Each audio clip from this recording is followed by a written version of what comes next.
first service. Hey, it's been a while. Yeah, for those of you guys that don't know me, my name is Josh. I'm the youth director here. And this is our reporting service from Guatemala. About 3 weeks ago, the youth group here and some of the leaders went on the first international youth group mission trip for our church here. And you guys get to find out all about it. So before I get started with the little slideshow, and before we have some of the youth and leaders come up and speak, I just wanted to say, for those of you guys that maybe some of your kids or your husband or wife or whatever went on this trip, the team did an amazing job. I was extremely proud, and if you do see members of the team, despite all the testimonies you will hear today, there is so much more. I've given them all time limits. So if you have any questions, if you want to hear more, I'm sure different members of the team would love to sit down and just share the amazing things that have happened on the trip. But I just wanted to tell the team and in front of everyone how proud I am of them. Just going down the list, I was very happy. My wife, this was the first international trip I've ever gotten to do with her, in her first international trip, and she was my little helper the entire time. She did such an amazing job. I'm very proud of her. Timmy, Dominic, and Erica, surprise, surprise, they are good at music and singing. I don't know if you guys were aware of that, but different times they got to lead the church that we worked with, and also the church that we were staying at, they got to lead them in worship. Elizabeth and Maddie, every time I turned around and there were little kids around, they were there with them.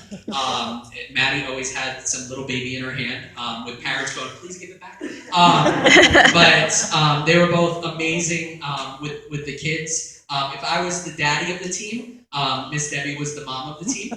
I would constantly stay on top of our kids. You need to drink your water. You need to drink your water. You need to stay hydrated. And then about the third day, I'm telling them this as I'm beet red and going, you need to drink. And Miss Debbie comes over and like whacks me across the back of the head. And she's like, you need to drink your water. Yes, Mom.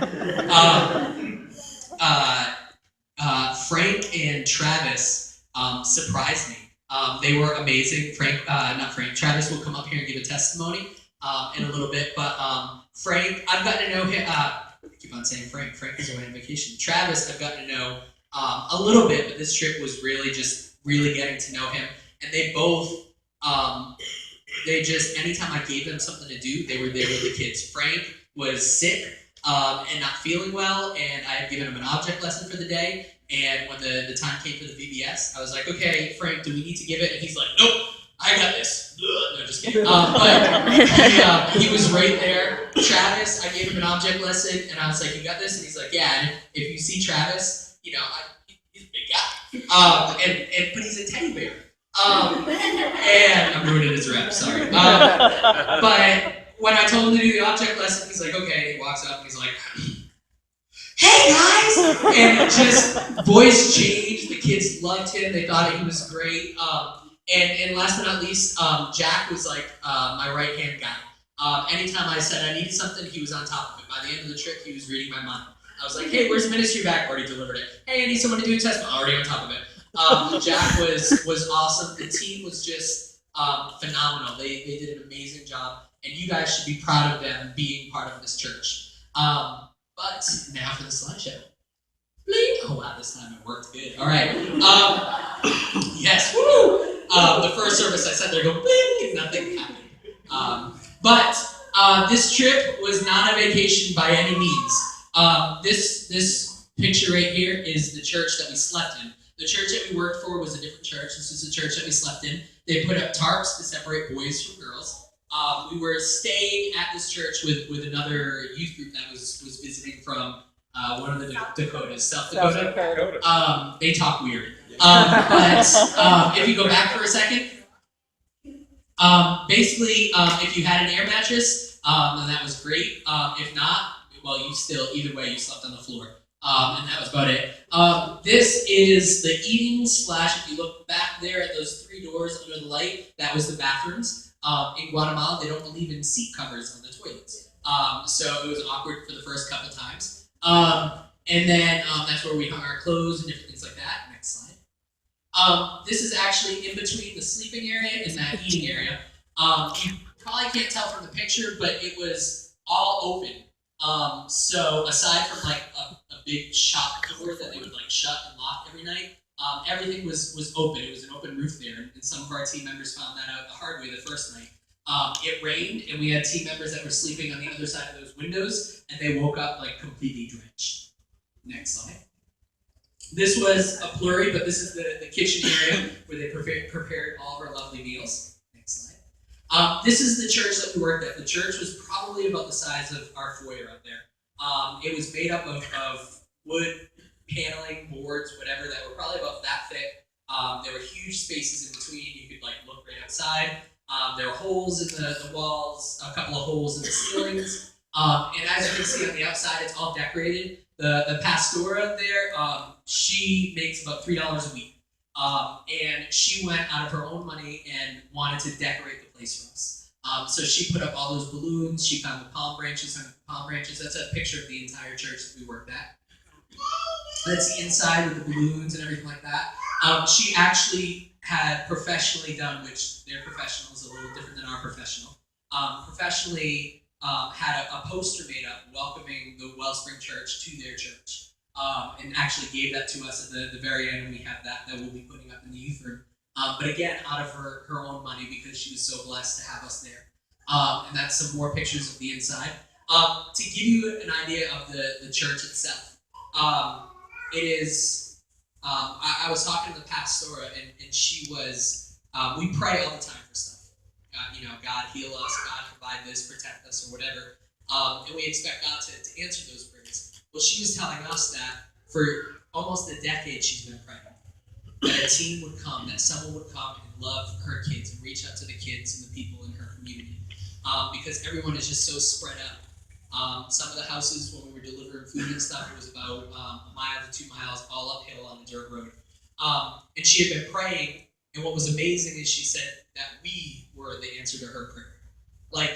That's crazy, because I know who I am, and I'm not an answer to anyone's prayer. I mean, people pray about me, but it's not good stuff, probably. But she said that we were an answer to her prayer, and she was so excited and so happy to see us.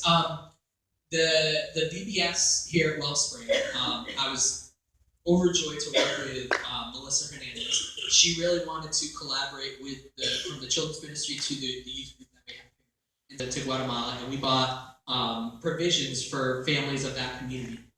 And so in the end, with all the money that they raised, we were able to give provisions like soap, toilet paper, rice, different food things, different other provisions. We were able to deliver these to 15 different families because of the Wellspring VBS. And so this is an idea of one of the bigger houses that was there in this community. Next slide. That is our transportation with carrying the food.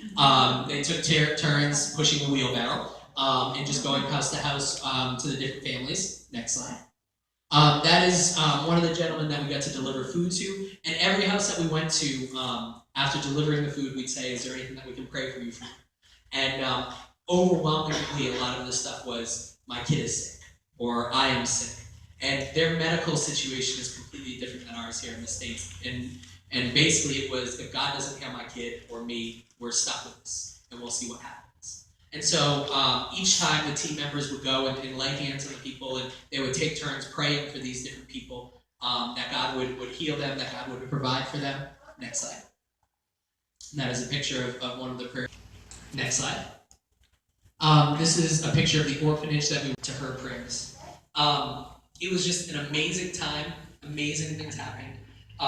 The team was, as I said, they were so great. Sometimes they probably hated me going down before and after because I was a slave driver. Meetings, telling them to get their testimonies ready, staying on top of them when they didn't get their testimonies ready, staying on top of them again when it's 2 days before the trip and they still don't have their testimonies ready. But it was, don't eat this, don't eat this. But in the end, what I said was just that we need to appreciate smaller things in life. First thing we were told was don't throw the toilet paper in the toilets because their plumbing is really small, so you can clog it. And so, only one time did I do it, and I had to fish it out the toilet.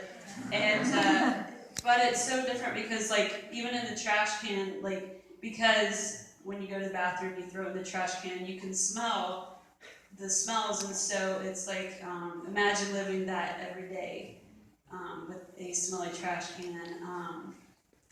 And then the bathroom situation was a lot nicer where we were staying at, but over at Pastor's place, they had this outhouse that was there. And it was in nature, and it was basically a cement toilet, and you would go in a hole.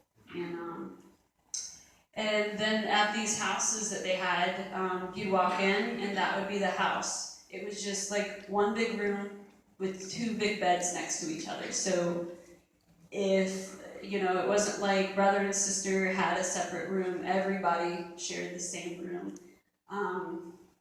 And then there was also, they had this, at Pastora's house, she had this tarp, and they had this big, plastic tub, and that's where you wash your hands, but that is also where she took a bath. And so, everything was so different, and, although it was shocking, for me it was also exciting because I've always loved the Swiss Family Robinson. And so this lifestyle where they cooked over a fire and they lived in wooden houses with palmetto branches. When you got higher up on the mountain, it wasn't the cement houses, it was made out of wood and trees and palmettos, and it just really excited me because I've always loved Swiss Family Robinson. Though I have a lot of faith, this trip has made my faith so much deeper. Like Josh had said, Pastor said she had been praying for God to bring help. And then we came, and we were the answer to her prayers. And if that wasn't a blessing enough to hear, the story goes deeper. She continued and said that before they were supposed to get other missionary groups, and several times they kept getting canceled, and they backed out, and she was really disappointed.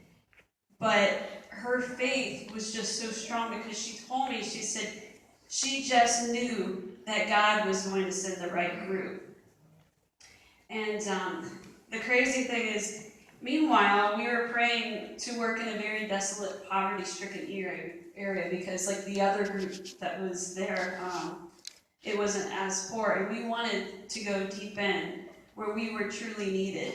And we were the kids' first VBS and Pastor's first missionary group. And the amazing thing is that God had this plan the entire time. Who to send to them and who to send to us. And he knew all of our hearts the whole time. He knew our talents, the passions, the needs, and truly both sides were an answer to each other's prayers. And I just love how God did that. And though their faith grew mine, I was also able to grow their faith, but in a different area than they grew mine. See, while I was there, we had prepared testimonies, like Josh said, and I had mine ready, although when it came 30 seconds before, maybe a minute, God led me another direction. And I share how basically I had gotten into an accident, and I didn't have insurance. I had a bad injury and no money, and God provided $27,000. And so I used that to share with them how God can provide for them too. And during that testimony, I was just overwhelmed and broke down crying. And also while there, I kept telling Josh that I was led to sing the song Via Dolorosa. If you're not familiar with it, half of it is in English and half is in Spanish. And Josh is like, I don't know how you're going to do that. We don't have the music. And Frank was able to get internet on his phone, and we weren't getting it at the other place we were staying. But out in the mountain, somehow God provided the music there through the internet. Anyways, this lady came up to me and she confirmed that she needed to hear both the song and testimony, and that she was struggling financially, and it helped her in her faith. But anyways,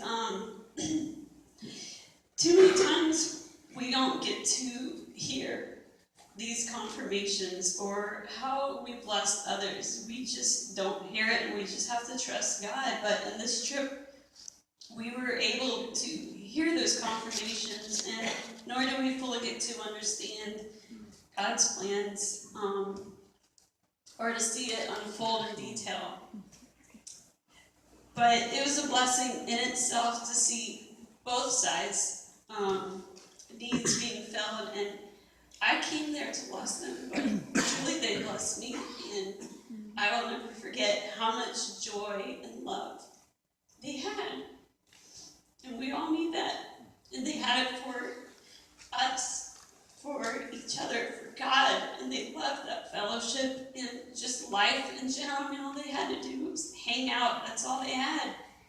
But anyways, I wanted to thank you guys again for your support, whether it was financially or prayerfully. You guys all just... Yeah, there were so many things that amazed me about this trip.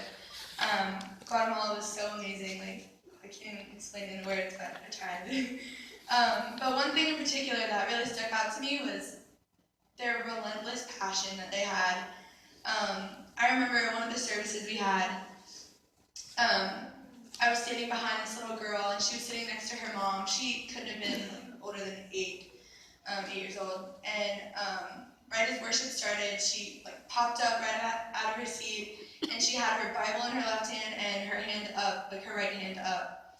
And she was just so focused and so concentrated. You could just tell she had such crazy passion for God. So it was really encouraging to see someone that young, because honestly, when do we ever see that here? That's not something that we see all the time here. It's true.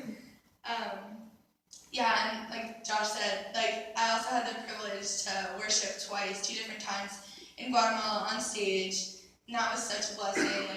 I did not even, when I went there, I was I can't wait to hear the worship. I did not expect myself to be given the opportunity to go up there and sing and stuff, so that was super cool.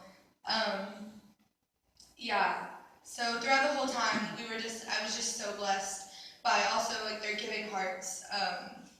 Yeah, everyone was willing to help us out with whatever we needed. They had so much less than us, it seems like, on earth, but they were so willing to just help us out any way they could, so that was awesome.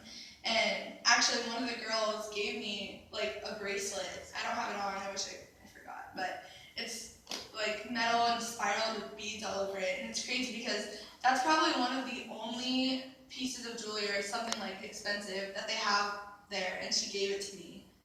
That just spoke more than words. It was crazy. Yeah, so I was super surprised. And she was one of the older ones, and the older ones, even the adults, were a little bit hesitant to open up towards us, but it was super cool. Yeah, this whole experience was just amazing, and I would go back tomorrow if I could. And thank you for everyone here that helped with prayers or donations or whatever. Thank you so much, because without your support, this wouldn't have happened. Yeah, I have so many more stories, but just for now. Oh, I'd tell 2 really short ones. One of them was I cut my hair. My friend Maddie actually cut my hair. It was longer before, I don't know if you guys saw. So yeah, that was cool. And then I also I got cut by a machete. Every single person there owns a machete, because basically it's their life. It's how they get food, that's how they grow food. They need machetes to clear the land and stuff. And it was one of the houses that we were delivering food to. And it was just sitting on this table, and Miss Debbie was right behind me, and I was right here. I don't remember who, one of us nudged the table, and it just was flat, and just went and sliced my ankle. So I was bleeding. The guy sorry, it's kind of gross. Yeah, and the guy we just donated toilet paper to them. He opened it up for me and let me use it. My Band-Aid was tape and duct tape and the toilet paper. So yeah, Jack let me use his hand sanitizer. Please don't tell me It came back in one piece, less hair, but one piece. less hair, less skin. Anyway, for those of you who might not know me, I'm Debbie Brown, and I was fortunate enough to go on this trip with these teenagers. There aren't adjectives to describe them. There aren't adjectives to describe the trip. It was overwhelmingly humbling. These people, as you saw from the pictures, had nothing. The church was wood and dirt floors. They had benches like you see in baseball, dugouts that they sat on. But they loved us from the moment we got off the bus. Pastor, as you saw, was about this tall. He hugged us as tightly as my grandmother used to hug me and started crying, and all we'd done was step off the bus. And I looked at Josh and went, I'm not going to make it all week if we're starting like this right now.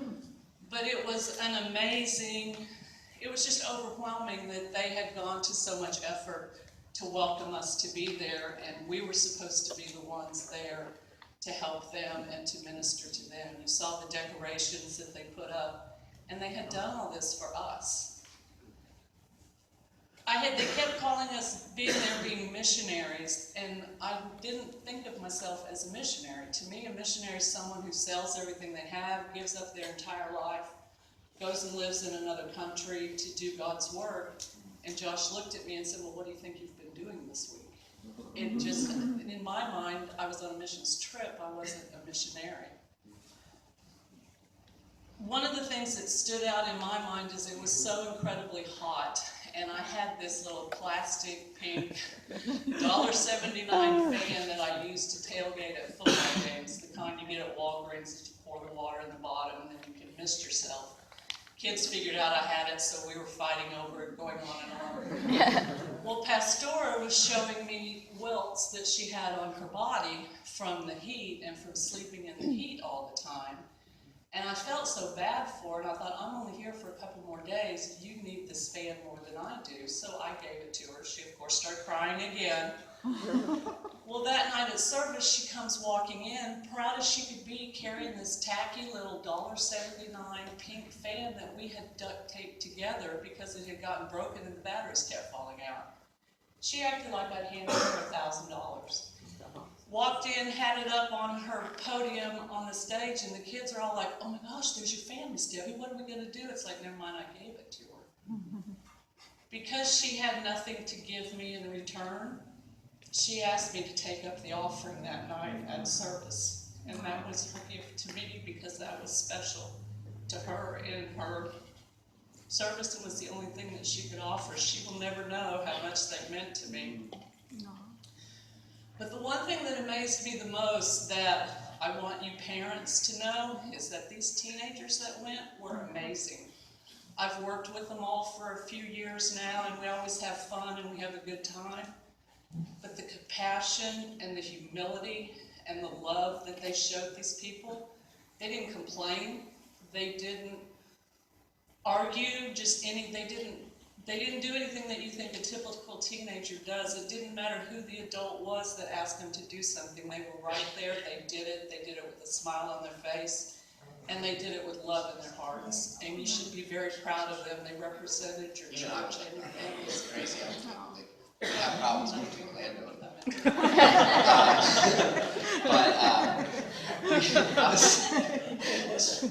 I was sitting next to Dominic on the plane when we landed in Guatemala City, and when we were flying in, he was looking out the window. He goes, "I think Josh seriously over-embellished the third world state of this place. You know, just wait for it, whatever. You know." We got on the bus and we drove. We got out of the city and we drove. 8 hours later,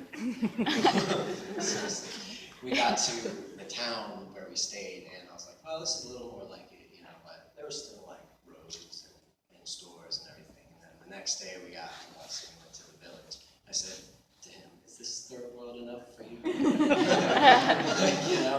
And but it was amazing because that's what I want. You know, I wanted to see that world and experience it, and I didn't understand. Like I didn't know how much it would affect me. And the beautiful thing about it was that, like here in Tampa, with the teenagers, we have gone to concert. You know, seen Hillsong. We've gone to Winter Jam, where there's the entire Hamley Arena is filled with teenagers singing worship songs, which is amazing. But like, just in this little tiny church with Pastora praying and everyone because it was Pentecostal, so different kind of praying that we do. Like the feeling, the overwhelming feeling of God present in the room was amazing, and it followed us everywhere we went. When we took these items to these houses, I was like, man, that's really unfortunate that we only have enough to bless 15 families. I'm really glad we only had enough to bless 15 families, because it was like 8 hours of hiking to deliver 15 of those foods. Like it was amazing. Jack is also glad because he pushed the wheelbarrow Until Pastor the wheel showed was him like how to pull it. sideways, and it was like rusty. It had some, whatever. But in these houses, just talking to these people, and like they had nothing, like no running water. They had electricity and a cell phone because somebody plopped a tower somewhere near, And the only thing that they had to request of us to pray for them for was like the health of their kids, or the health of their family members, or their family members who didn't know Christ, And to think that like,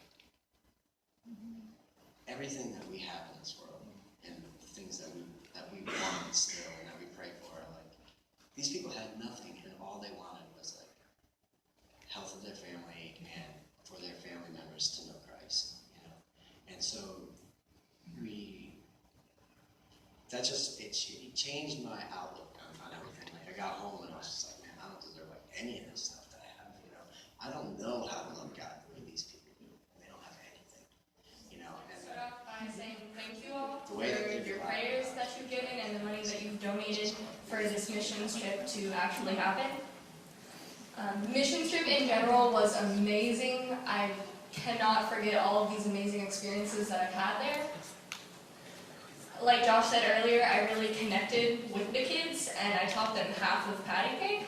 We did the entire thing, and like halfway through, I didn't know the rest of the words, so I kind of just like improvised, and I may have taught a few kids how to sing it. And now I feel like if we ever go back to Guatemala, they're all going to be saying the wrong version of patty cake, but that's all right. I think that one of the experiences that got me the most was when we were in the orphanage, and all like these kids were like talking to me, and they were like, hi, and they kept petting my hair. It was weird, but I still let them do it, because whatever, they're little kids. And I remembered that we still had like beads for bracelets, the little salvation bracelets, if you guys know what that is. Yeah? Okay. And I asked Josh if we could go to the back of the bus and get it. And he said, yeah, sure, just make sure there's enough for everybody. So I said, okay. And I went to the back and I got them all out. And I made a bracelet for one girl because she said that she really liked mine. So I was like, all right, I'll make you one. And then another person came up and I made her one. And then another person came up and I made him one. And it just turned into like a really big frenzy of people coming up to me and saying, hey, make me a bracelet, make me a bracelet. And it just ended up that they gathered everybody into the room and had me go up there and explain what each bead represented.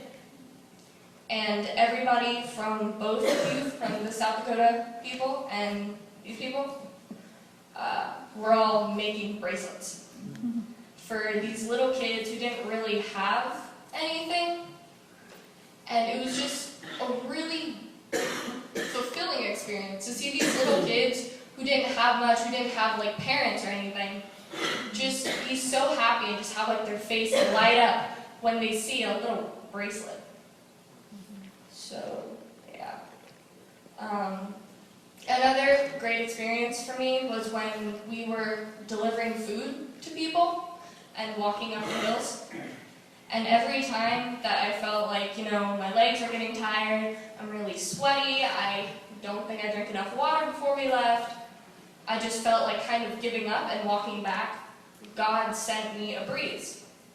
And it sounds weird, but that's what helped me to continue. It was like God telling me that, hey, I know things seem rough right now, but you have to keep going.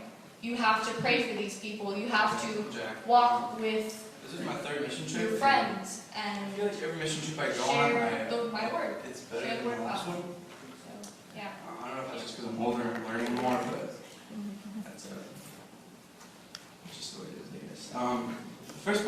was that she didn't already know Guatemalans speak Spanish. So it's kind of hard to connect with all like the people there and all the kids. We speak English and they speak Spanish, so we're all a little rough on our Spanish. But one thing that Josh pointed out when we got there, right when we got there, the Sunday that we had to do a service for all the kids, like we were warned like 5 minutes before, he told us that like the best way to communicate with people if you don't speak the same language as them is through smile and laughter. So I think the whole team really grasped that throughout the whole trip, because after VBS all the days, the kids would stay for like 2 or 3 hours after. We were like throwing frisbee with them, like 50 rounds of ring around the rosy. And of course, like when a kid comes up to you and you're looking down at him, and they go, and you have no idea what they said. They're really fast, slurred Spanish. You're like, There's times you just have to rough through it, like you don't know what they said, but the whole team did a good job, like connecting with the kids without using their language, obviously. So that was the main thing I think the team did a good job of. Personally, before the trip, I was struggling a lot with how I can live as a disciple for Christ in my everyday life when the Bible is so much more different from the way we live every day. Like most adults, like you get up, you go to work, kids eat dinner, usual stuff. So it's so difficult for us to be disciples of Christ through every hour of the day when we have so many other like priorities to do. So the trip was really good for me because while like I was going up the mountain, and I was like carrying that stinking wheelbarrow, like a slope like this. I think that's the closest I've ever felt to feeling like a true disciple of God, because it was just so like surreal and biblical. Like I might as well have like sandals and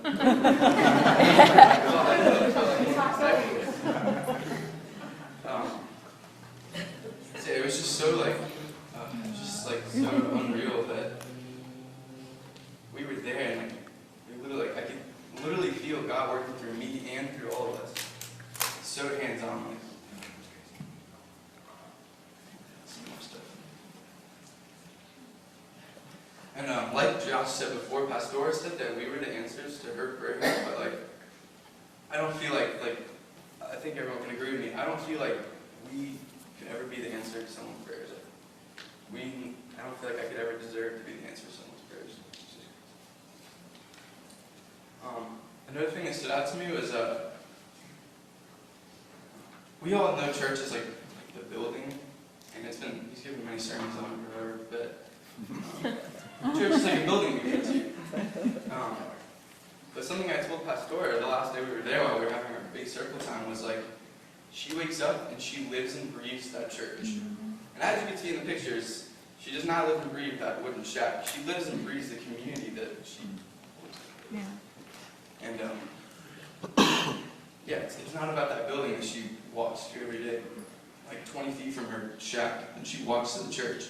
It's not about that. It's about how every Sunday she gives 3 services to the community that walks down like a mile or 2 down a mountain just to hear her. She lives and breathes that every single day. And she's, I don't know what she is. Any of you guys know what she is? In her old age, with everything that she's gone through, she still gives her life like every single day for those people. That's so tiresome. It's like props to her. I feel like everybody there is like so much stronger in the faith than I could ever be, or like he could ever be. But only because of how like simple everything like there for them is. Pretty amazing to hear. I really wish that everyone could see it. I could talk about it for days. Those who don't know me, my name is Travis Smith. We've been coming to this church for 8 years, 9 years, something like that. So if you don't know me, then we've been sitting in the back. I come from a very non-traditional Christian family, maybe traditional. You know, the kind that you go to church maybe once a year, you go for Easter or something like that. Mother's waking up, we gotta get up, we gotta go to Easter. Well, why are we going today and we don't go any other Sunday? And it's like, we gotta go because that's Jesus' birthday. Now let's go ahead and get going. I think it is. When I really embraced Christ and when I found Jesus, it was in a church very similar to the one that we were in. dirt floor, grass. It was an outside ceremony, lots of birds flying overhead, that sort of thing. So when we first got to the church and I saw that dirt floor and the wooden slats, I really kind of knew I was home. I've been in lots of big churches all over the world, and there's nothing quite being in nature like that with just you, God, and the people that are in the church. When the look on their faces sometimes, they look at us like we're millionaires, that we've got every luxury in the world, we don't have to worry about anything, we have all the money in the world. Why on earth would we come there? What about it is altruistic on our part? What are we getting out of this sort of thing? And I know they think that, and they're like, well, we'll just go with it for now, but when they're coming back, they're going to look and say, well, why did they even come here? What's the point? In the Bible, it definitely calls us to walk in the footsteps of Jesus.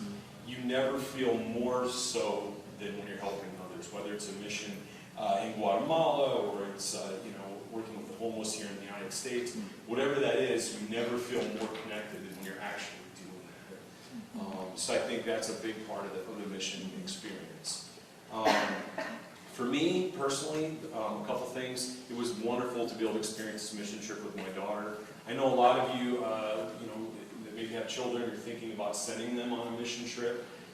Just know that the adults, even if you don't go yourself, which you should go. It's an amazing experience. But the adults that are there have their children's best interests at heart. We're all looking out for them, making sure that they're safe and they have a great experience. And to be able to do that with my daughter was absolutely amazing. So I'll never be able to replace that. What a great experience.